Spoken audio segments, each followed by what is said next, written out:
Black Ops. It's time to finish up the campaign that's been kind of languishing. The Red Hats have already secured a strategic victory.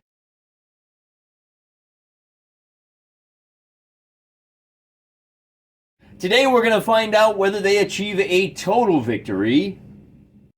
And to do that, they're going to have to convince their fellow countrymen that the Black Hats pandemic is totally fake, and that their cure is worse than the disease, which is just the flu, by the way.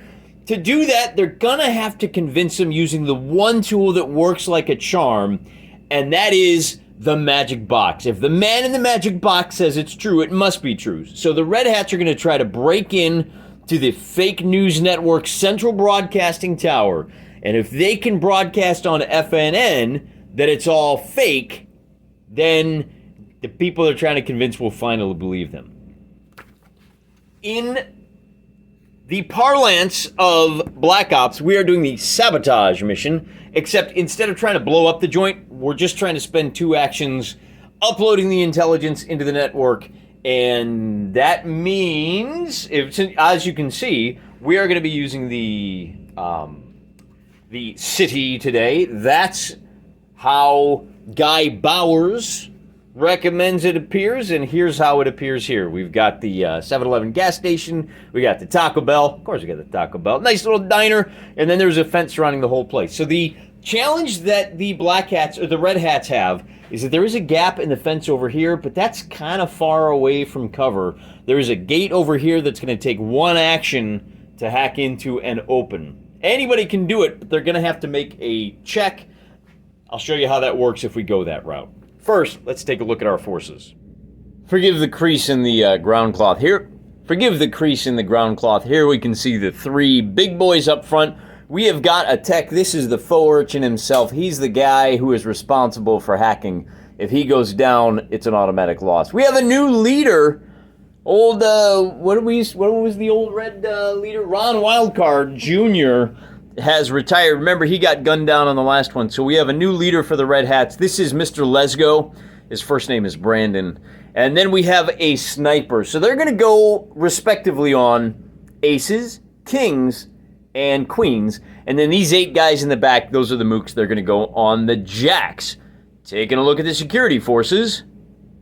We have got our leader, Ray Guitard, over here. He is packing a personal defense weapon, as are these 6 reinforcements back here. Oh, the heavy is also reinforcements. We got another sniper. I know there's 2 guys on the base. It counts as 1 figure. We are going to start with these 4 fellers on the board all at once. These 3 guys are armed with heavy pistols. These guys are armed with personal defense weapons, and of course he's got a designated marksman rifle.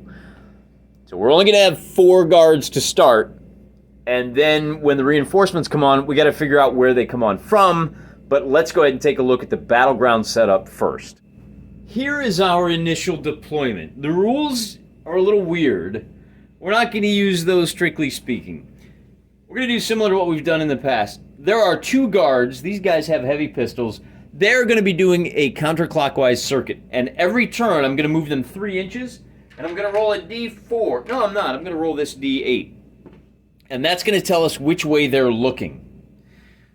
For the guard at the gate, and for Ray Guitard, and for the sniper, we are going to use the normal guard reaction rolls. Once the alarm is raised, this sniper is going to take position up in the FNN tower.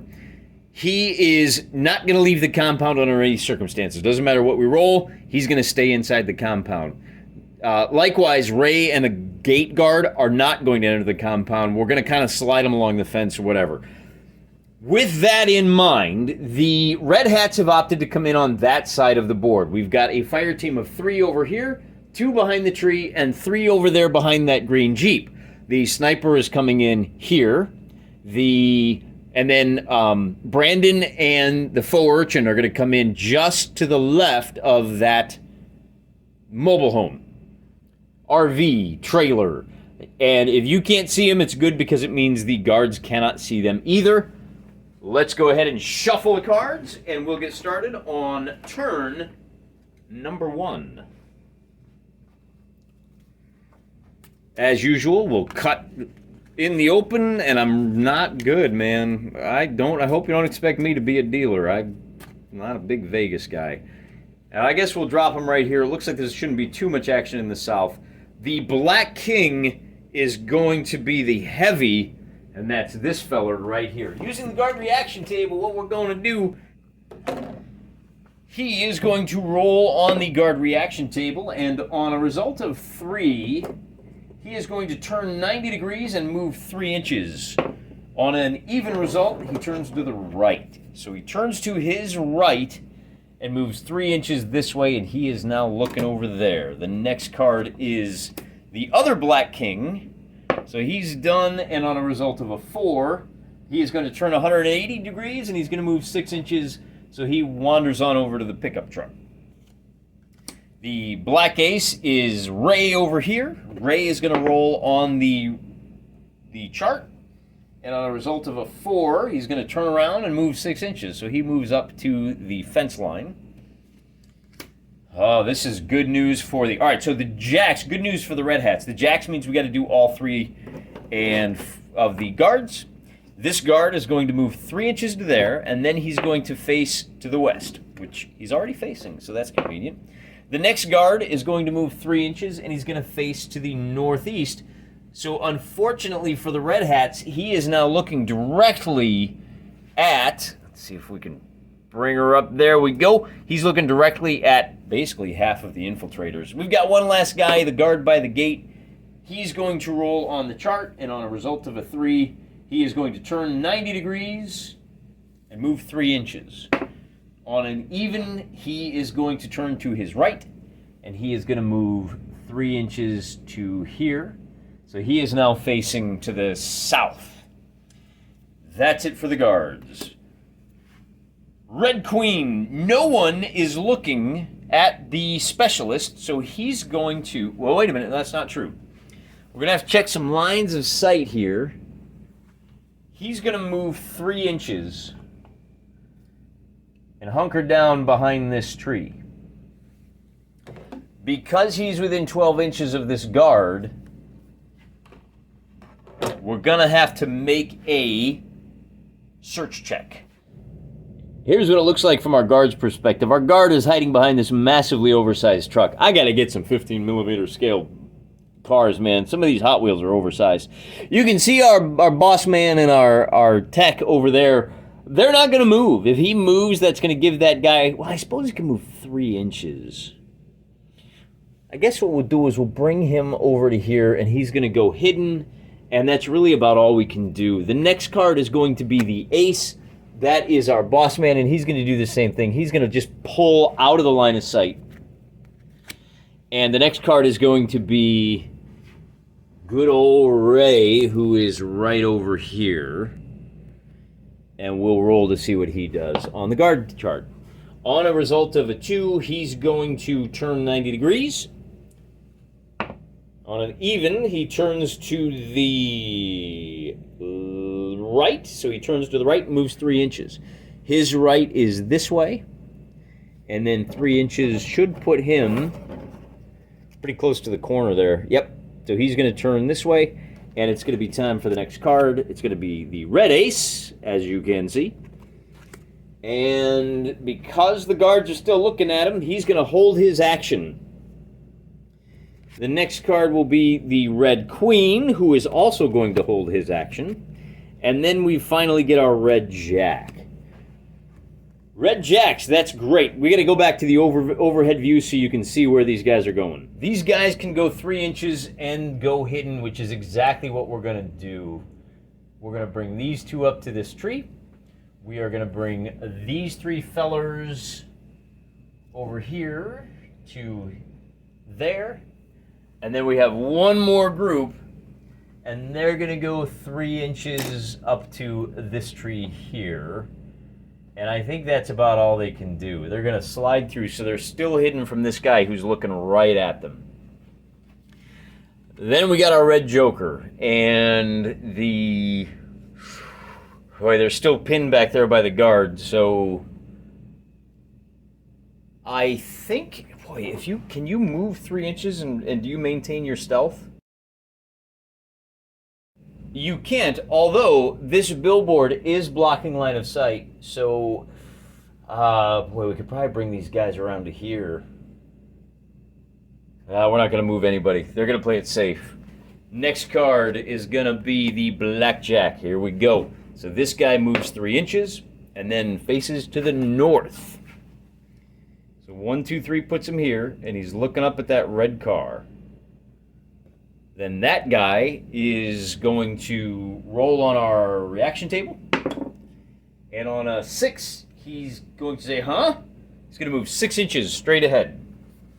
He clears out this way down into the streets, and then this guard is going to move 3 inches and wind up facing to the southwest. So he patrols 3 inches to this corner, and then he turns all the way around and looks that way. And that's it for all of the Mook guards. Then it's the Red Jacks, which provides an excellent opportunity for these guys to sprint across the street. Now, if they sprint, they can move 9 inches, and that's going to put them in these woods. I probably should have pointed out that these trees are movable. This is a small, like, park area. So it puts them in soft cover, but they cannot go hidden because they ran. So maybe what they want to do is just go 6 inches to here and get behind that tree so they're behind hard cover. Yeah, let's do that for those guys. These guys are going to move up another 3 inches and go hidden behind this tree. I think who's facing? This guy's facing north, but he does not have line of sight. These guys are going to run, I'm tempted to run them 9 inches around to here. Hey, stand up, tree. But I'm not. Instead, they're going to kind of vault around over to here, and they're going to stay hidden behind these concrete barriers. That's it for the red hats. Yeah. And then it's going to be the Red King. That's this sniper. He is also going to move 3 inches and stay hidden. He's going to pull up to here. Nobody's looking at him. Nobody's got line of sight. And then once again, he's going to move 3 inches, and he's going to take cover behind this tree right there, and he's done. And then it's going to be the Black Joker, which is Ray, who is still on Sneaky Guards. On a 3, he's going to patrol, turn 90 degrees, and then move 3 inches.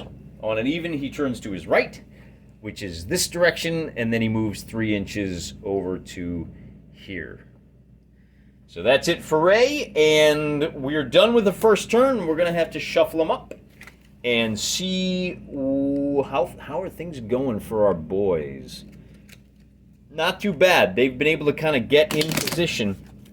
One thing to bear in mind is that the Black Hat reinforcements, once the alarm goes up, will come on the board in a random direction.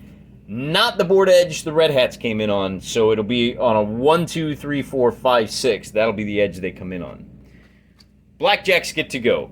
In this case, we are going to move this guy 1.5 inches to here, and then he's going to go 1.5 inches up, and his facing will be to the south. So he turns right around, facing that way. This guy is rolling on our patrol table. He gets a 1, which is, I think, 3-inch drift only. Yawn, so he can move 3 inches straight ahead. I think that's what that means. Yawn. Yep. And so we're just going to leave him stationary. We got that guy over there. He's going to move 1 inch to the corner and then 2 inches down. He's going to stop right here in front of the gate, and he's going to be facing to the southwest. So he is facing away from the guys who want to do him dirty. And that's it for the guards. Wait, did I roll for Ray? Ray's not supposed to roll. He goes on his own card. He's still facing to the north. I can't remember. All right, you got away with one, Ray. Red hat. Red ace. Okay. Now, there's no line of sight for anybody. Now we can skip our leader can use his action. He's going to skip up to here and go hidden. Hiding behind that tree. Trying to get that ace up. Ray now is going to go, and he's going to roll on the guard check. On a 5, turn 90 degrees on an even. So he turns to his left this time and moves 6 inches straight ahead. That's going to take him up to here. Oh, he's getting a little suspicious of those guys hiding behind the stuff. That might not turn out so hot for him. Black King, that is the sniper, who is still on patrol on a 4. He's going to turn 180 degrees and move 6 inches. So he's going to swap, and he's going to come down this way. Then it's the Red Joker. Ray is going to order the tech to move up and join him. He's a leader. He can do that. Then the tech gets to go, and the tech is going to move. Nobody's facing him, is he? So I think the tech is going to want to run. Now that's too far to stay hidden, but he can at least get up to this tree right here. Remember, we're trying to get him to that base as fast as possible. So that's where he stops. And then it's going to be our sniper. And I think it's time to open the show. The guards are way out of position.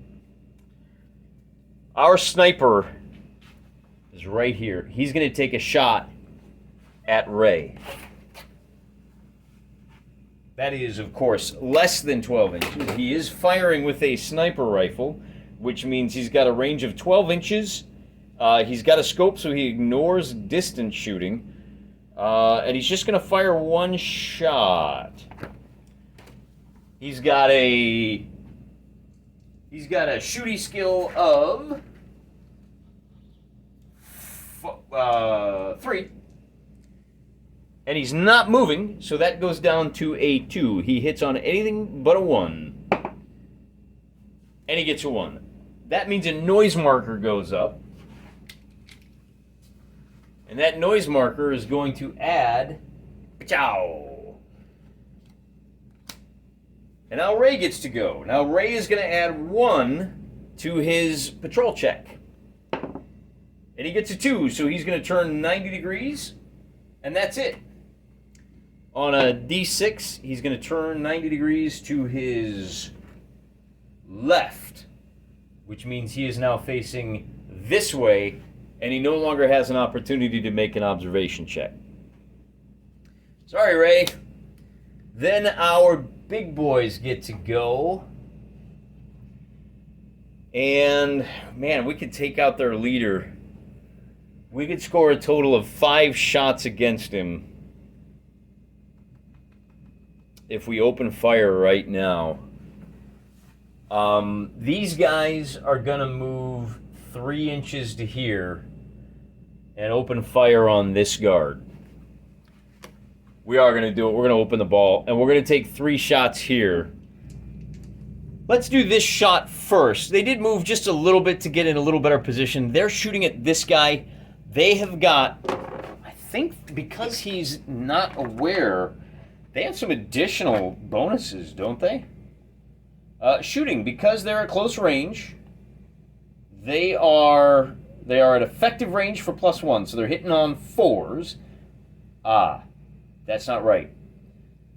The target is stationary, so they are hitting on 4s. Aim shots means we got 3 shots hitting on 3s. They get a total of 2 hits against this guy here. He has a save of 4. So he makes 1 and he fails 1, and because he failed the 1, he is now out of the game. Then we're going to turn our attention over here. Here you can see Ray, who has got 1, 2, 3, 4, 5 guys that have him lined up. Normally they hit on 5s, but because they're not moving, it's an aimed shot. So we're hitting on 4s. Because he's not moving and he's unaware, becomes hitting on 3s. They get a total of 3 hits. Ray is tough. He's got body armor, so he gets to make 3 saves. And he only makes 1, which puts him out of action.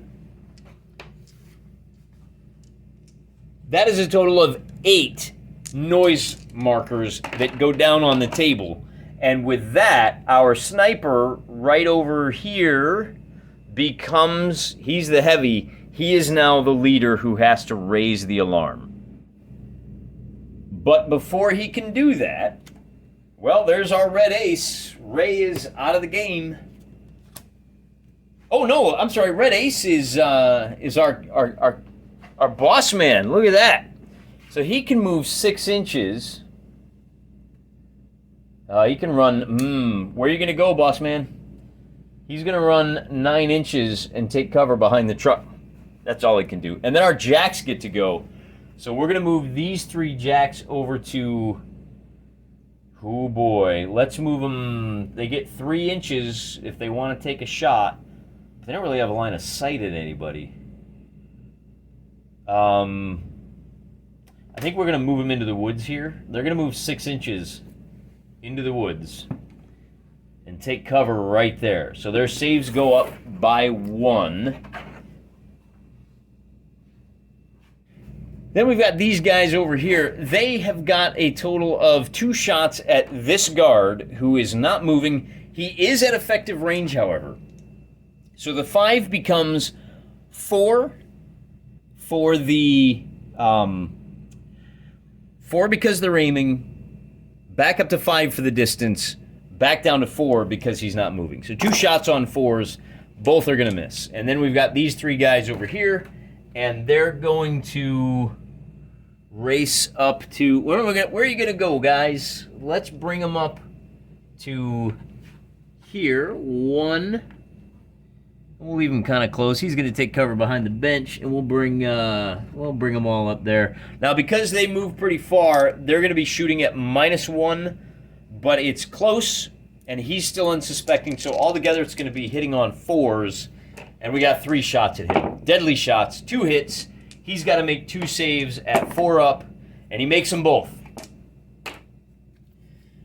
Then it's going to be, that's it for the red. Then it's going to be our leader is still not alerted, but on that 6 he becomes alert. So he raises the alarm, and on the, and now all of the guards that are on the table are going to be able to act freely. Well, yeah, this is the part of the game that I always get a little confused about. He raises the alarm, he can act freely, and he's going to, like I said, the first thing he's going to do is move over to the tower, which is 3 inches, and all of his movement is going to be spent trying to climb. He's got to make a climb check. And on a 1, that is a terrible failure. Oh no, I'm sorry, a 1 is a complete success.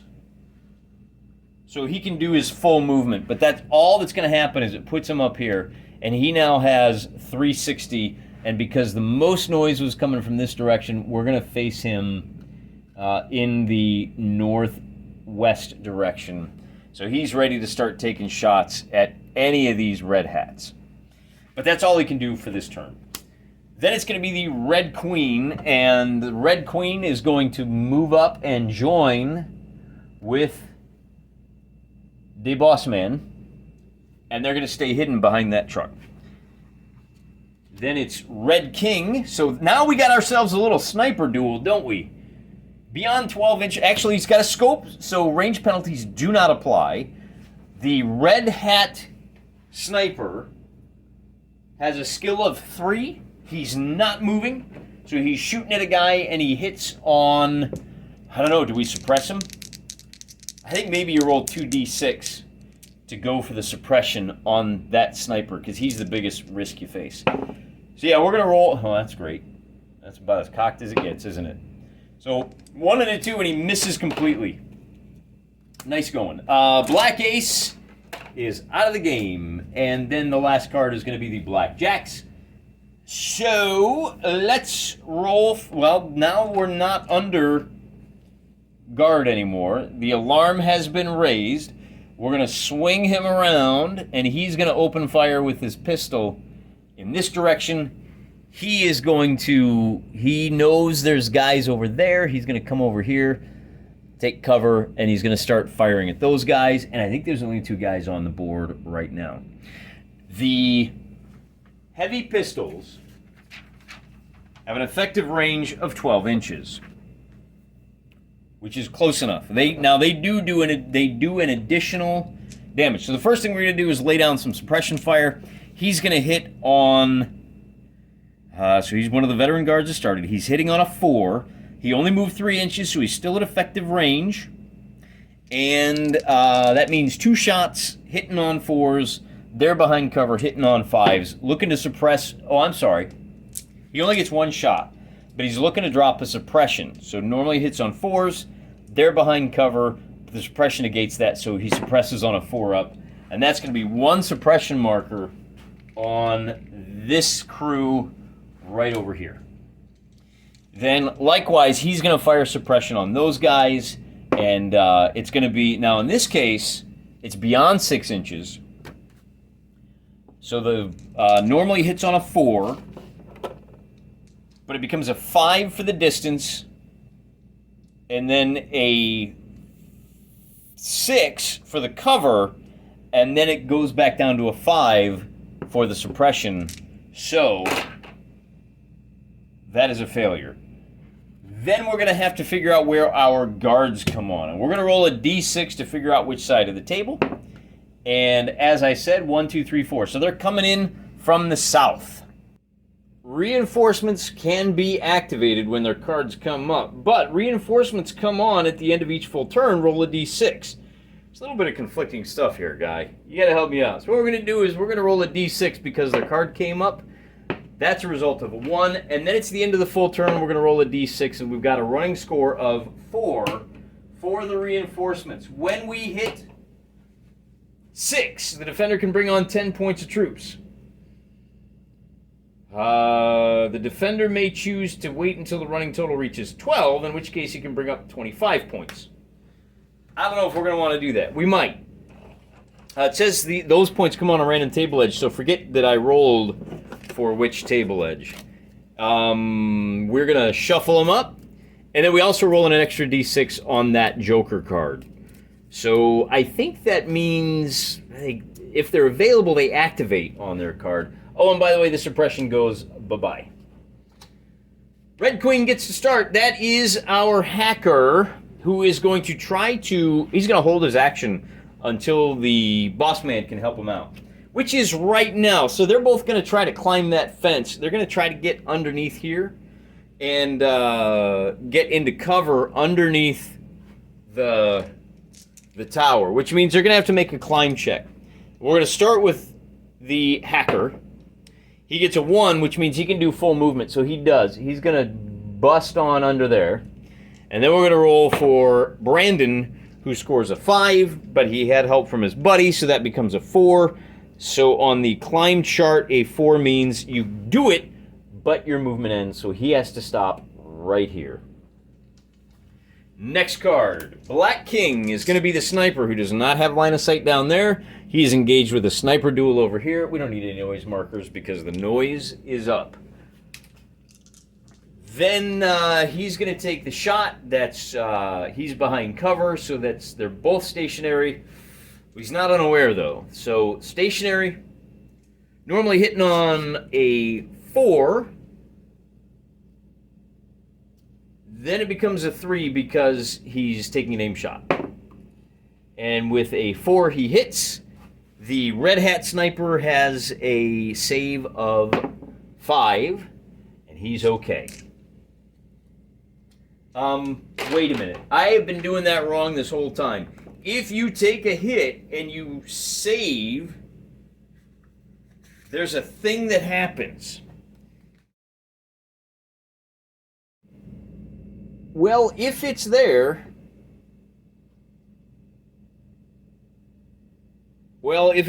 I can't find it. I'm looking, and it's not in the save section, which is where I would expect it to be.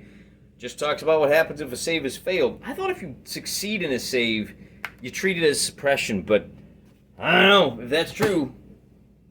You're going to have to put it someplace a little more obvious there, guy. And now the black hotshot gets to take a shot, And he's going to return fire on that sniper. And with a 1, he's going to wildly miss. He's shooting to kill. The next card is going to be the red ace, who is going to unload on this guy right here. Now, Brandon has a point defense weapon. He's not moving, so he's going to get to fire a personal defense weapon, I should say. Is that right? No, he's got an assault rifle, which has a range of 9 inches. So let's see if this guy is in range. All we need is a ruler. There it is. And at 9 inches, yep, he is definitely in range. We'll keep the cover, and we'll call it. Now, bear in mind, he can shoot back, is what that means. Maybe we'll move up 3 inches to here since it doesn't do anything. We'll take cover there, but that blocks line of sight. We're in trouble either way. Let's try and take out the leader. So we're going to launch 3 shots up there. We'll give him a cover benefit. Brandon has an accuracy of 4. He's taking 3 aim shots, shooting to kill. That's going to be hitting on 3s. And I think that's it. And then we'll give him the cover save. So hitting on 3s and then saving on 3s. He's okay. I guess we really need to start suppressing because this ain't working. Black Ace is out of the game. Red Joker. So we're going to take... We're going to throw... what do we do with these guys? They are in close range with the sniper. So we're going to fire 2 shots, suppressing shots up there. There you go. Then we're going to fire 3 shots, shooting to kill right here. 3 shots. And we got to work out the math because he is more than 9 inches away. Nope, they're firing with basic rifles. They only get 1 shot. They are hitting on 5s, but they did not move, so they're hitting on 4s. So we got 2 hits. But because he is behind cover, he's going to be saving on 3s. So we're looking for a 1 or a 2. And we got a 5 and a 1. That puts him out of the fight. And that's 1 less shot that the Red Hats have to worry about. We got 3 guys over there who are shooting over here. They are not moving. They are going to be hitting on... But what's the range? Is it within 12? Oh, it surely is. So they are going to be hitting on 4s. And with 1 hit... he's going to save. And then, do we have anybody else? Yeah, we got those 2 guys who are shooting at the snipe. No, never mind, they missed. Red King, sniper gets to go. And the sniper is going to drop a suppression marker on him. And a 3 is going to hit. So he is now suppressed. Blackjack. All right, now we got to roll a d6 to see what we add to our reinforcements. And on a 10, we can bring in 1 guy. Or we can wait and maybe bring in 3 guys. Let's wait 1 more activation. There you go. On a 2 up. Oh, they got 11. The running tally is 11. So it's going to take 1 more. Oh, wait a minute. In addition to that, we can fire this guy is going to try to take out the leader over there. And a 4 is going to be, and he's just shooting to kill. That is going to be, he needs a 5. He needs a 4 to hit. Brandon saves on a 3 up because he's got the cover. Normally it's 4, but he's got the cover. So he saves. And then it's the second jack. And is he the last jack? He is the last one on the board. So he's going to take another shot. And that's going to be a miss on Brandon. Red jacks get to go. So we're going to repeat the process. We're going to take 3 shots at this guy. We're going to get 2 hits. He saves on a 5 up. That's going to be a failure. And it's getting pretty thin out there, guys. But the big thing is, oh, you know what? He really should have been shooting at the tech, shouldn't he? You know, all the numbers are the same for that tech. No, they're really not. Boy, I just blew it. All right, all the rest of our mooks are going to be aiming for this guy. That's their top priority. But with that said, we still have 5 guys that are going to be shooting at him. Oh no, are they really? These 2 for sure will be. That's going to be a hit. And then on a 3, normally that veteran, he is behind cover, so that is going to be successful save. Then we've got 3 guys over here, and I'm actually going to bring them over to here. They're going to take cover here, and because I want to be ready in case, and I guess there, because I want to be ready to start laying down fire this way if the reinforcements come on from that direction. There you go. Now we get our 3 guys that are coming on from a random board edge. We roll the d6. We get a total of, now we're up to our total of, what did we say it was? We were hoping for 12. We got to 13. We can bring in 25 points worth of guys. That means 3 are coming on from 1, 2, 3, 4, 5, 6. And on a 4, they're going to come in right down here. They're going to rush up. It's going to cost them 6 inches to get to here. And then they're going to open fire on our tech. So we're going to take 3 shots. Should we suppress? Let's do that. They are going to be hitting on 4s. They've got personal defense weapons, which means they're hitting on 5s for the range and 6s because they ran, so it drops back down to 5 if they're going to suppress him. They get nothing. Oh, you know, well, again, they got away with it. Technically, I think they don't activate. They activate on their card. The Joker just adds to the tally, but we'll let it go. So he is going to give an order. Is he within 6 inches of... He is. First activation. First hack is done. On a Joker, the leader gives an order and says, break in. And then we've got our Queen, who does the second hack. And just like that, the word goes out that the intel gets broadcast to the world, and the Red Hats have a total, complete victory, because even the boob tube watching dullards have realized how fake the whole thing is. Not just the disease, but also the cure. So let's score 1 for the bad guys, because remember, the Red Hats, people fighting for truth, for justice, for the American way. That's old news, baby. We don't do that anymore. Black Ops, you should run your own campaign. It's a fun little way to run through miniature wargaming. And even though there's some kind of weirdness with reinforcements and alarm sounding, and he should have, spent a turn, we got away with 1 for free, and he got away with 1 for free, and I think I forgot that the heavy pistol meant that he would have been down in the game. Listen, it's fine. We had a good time. There's a lot of shooting, and actually, remember the last couple of games we had a couple of games go completely the way of the Black Hats. This one went completely the way of the Red Hats. That's just the way the ball bounces sometimes, guys. Roll the punches. Pick yourself up off the mat, plant your back in the corner, and keep those dukes up. Keep on swinging. I'm praying for you.